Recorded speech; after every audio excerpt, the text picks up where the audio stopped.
आज हमारे साथ कुछ प्रीवियस ईयर के पढ़े हुए स्टूडेंट्स हैं जो आईआईटी में और एनआईटी में एडमिशन ले चुके हैं। विंटर वेकेशन में ये बच्चे यहाँ पर हम लोगों से मिलने के लिए आए हैं। 2021 में इन बच्चों ने आईआईटी और एनआईटी में एडमिशन लिया था। तो सबसे पहले आपका हम इंट्रोडक्शन करवाएंगे सुधांशु कुमार से, जो आईआईटी दिल्ली में पढ़ रहे हैं। तो सुधांशु, आपसे ये हम जानना चाहेंगे कि जो आईआईटी में जाने से पहले का लाइफ था और आईआईटी में जाने के बाद का जो लाइफ है उसमें क्या डिफरेंस दिखता है?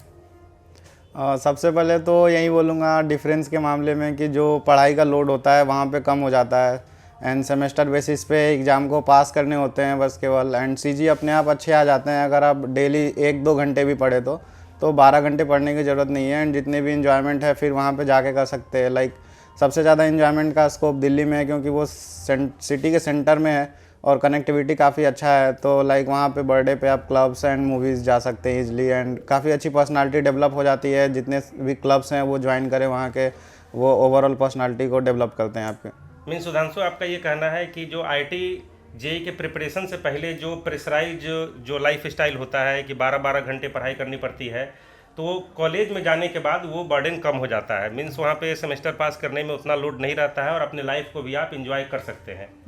या बिल्कुल, क्योंकि यहाँ क्या होता है कि 11th में जो हम फर्स्ट चैप्टर पढ़ते हैं वेक्टर्स एंड एनएलएम, वो 12th के लास्ट तक उसकी यूज आती है एंड वो एग्जाम में भी पूछे जाते हैं। बट वहाँ पे जो सेमेस्टर 1 में जो पढ़ाई हुआ है वो सेमेस्टर 4 में नहीं पूछे जाते हैं। सो वहाँ पे बिल्कुल ही पढ़ाई का लोड कम होता है।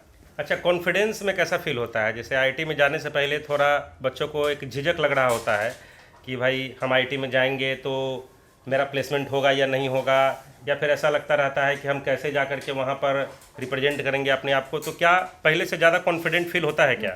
हाँ, ऑब्वियसली जैसे कि कॉलेज ज्वाइन करने से पहले हम कैमरे के सामने बोल ही नहीं पाते जो अभी बोल रहे हैं। सो ऑब्वियसली कॉन्फिडेंस में काफ़ी ज़्यादा इंक्रीजमेंट हो जाता है जब आप लोगों के साथ अलग अलग स्टेट से जो आए होते हैं इंटरेक्ट करते हैं, उनके साथ इंग्लिश में बातें करते हैं। सो ऑब्वियसली कॉन्फिडेंस अचानक से बूस्ट हो जाता है।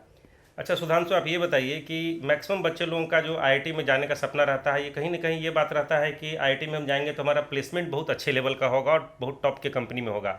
तो ये कहाँ तक रियलिटी है कि अगर कोई बच्चा आईआईटी दिल्ली या आईआईटी कानपुर या आईआईटी किसी आईआईटी में जाता है तो उसको प्लेसमेंट को लेकर के जो पहले से मन में रहता है कि एक बहुत ही अच्छे कंपनी में हमारा प्लेसमेंट होगा, तो क्या आपको भी ऐसा लगता है वहाँ जाने के बाद कि प्लेसमेंट के मामले में हम पूरी तरह एश्योर हैं कि मेरा प्लेसमेंट बहुत अच्छे कंपनी में होगा, या फिर ये केवल मिथ है?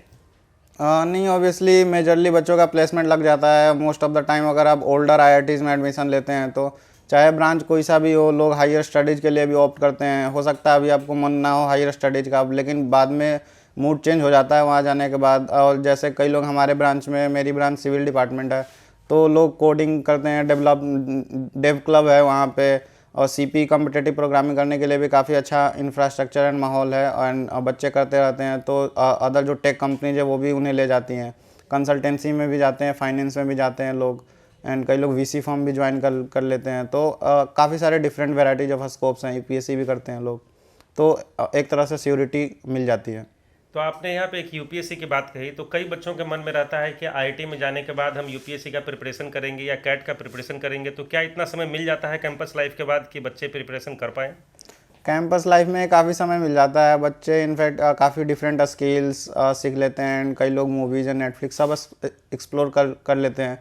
बट यूपीएससी और कैट की प्रिपरेशन करनी हो तो like first and second year enjoy कर सकते हैं एंड थर्ड ईयर से आप मूड बना सकते हैं एंड फोर्थ ईयर में थोड़ा सा आपको ध्यान देना पड़ेगा यूपीएससी एंड कैट के लिए। एंड एक बार जब बच्चा जेई क्रैक करके आ जाता है तो उसे खुद में कॉन्फिडेंस हो जाता है कि अगर हमने ये एग्ज़ाम क्रैक कर लिया है तो अदर एग्जाम है जस्ट क्लोजर अवे, अगर उसे अच्छे से 1 साल भी अगर मेहनत करे तो।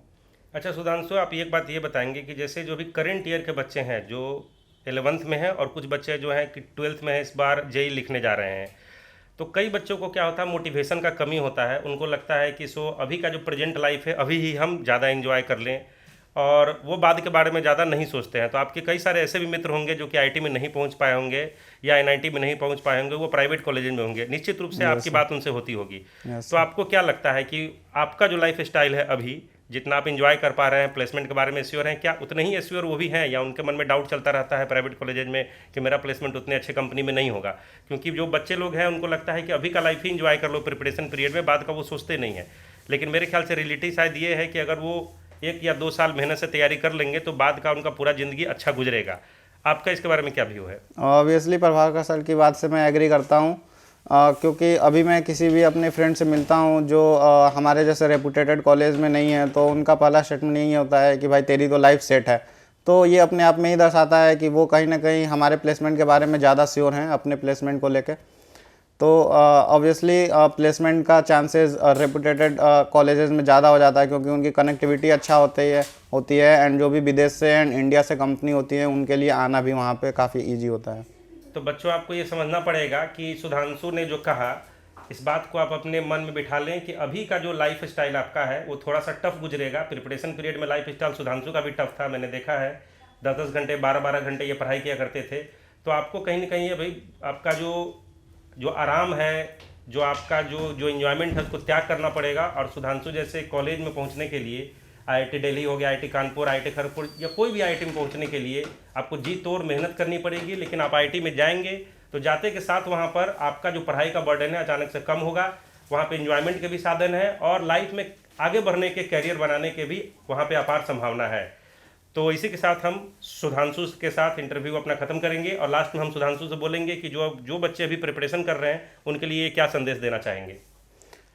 जो भी बच्चे प्रिपरेशन कर रहे हैं अच्छे से पढ़ें, चाहे आप 11th में हो या 12th में हो, जस्ट 1 और 2 साल की बात है। और अच्छे अच्छे कॉलेजेस में जाएं और अपने मम्मी पापा का नाम रोशन करें और फ्यूचर को सिक्योर करें। और कोई भी आईआईटी दिल्ली आए तो हमें ज़रूर बताएं। I will happy to meet you.